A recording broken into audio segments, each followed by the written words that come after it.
Breaking news now. As evidenced by his most recent depressing speech, Vladimir Putin is struggling like never before. As a correspondent based in Moscow a couple of decades ago, I was always struck by the unique blend of modern military might on display at the annual May Victory Day parade and the somber nostalgia of World War II veterans waving carnations in the face of rumbling tanks as they rolled up the main boulevard.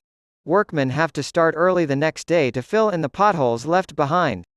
After a year of war in Ukraine, started by the Kremlin on its next-door neighbor, the same parade has turned into a sour and defensive affair, with the ceremonial scaled back to fend off security risks. Vladimir Putin, in a somber mood yesterday, tried to frame his conflict as a defense of Russia against the aggressive West and Volodymyr Zelensky's military regime. Of course, Russia's invasion is to blame for the escalation in military activity in Ukraine, not the other way around. According to the storyline, being in a state of war is now the norm.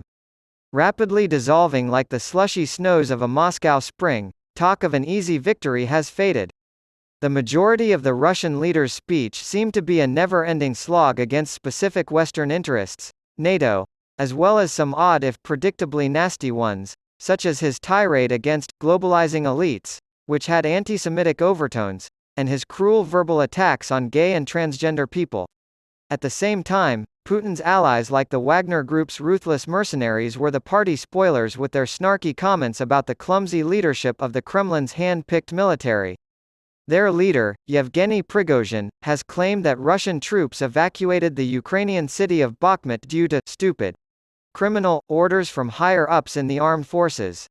This stalemate and infighting is good for Ukraine in many ways and shows that its allies are working together to supply the country with military hardware without being too closely associated with the conflict, earning the title of proxy war.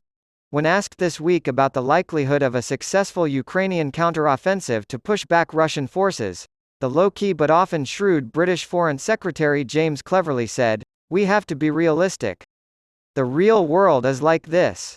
Do not expect a Hollywood production here." Russia and Ukraine face similar questions from opposite perspectives, namely, what would be enough for each of them to be willing to end the fighting? This is as strange as it sounds, but war is always a mix of the predictable and the bizarre. Putin can no longer imagine Russia controlling Ukraine as a puppet state. How, then, can he reconcile the rhetoric of a fight for one's very existence with a possible outcome of partition, or some other piecemeal outcome promoted by the Chinese and vaguely acceptable to Washington? A top defense official in the Biden administration was asked how much longer he thought support pledges of, "as long as it takes," could last without clearer expectations of the final state. The surprisingly accurate response was, "until the fall, autumn."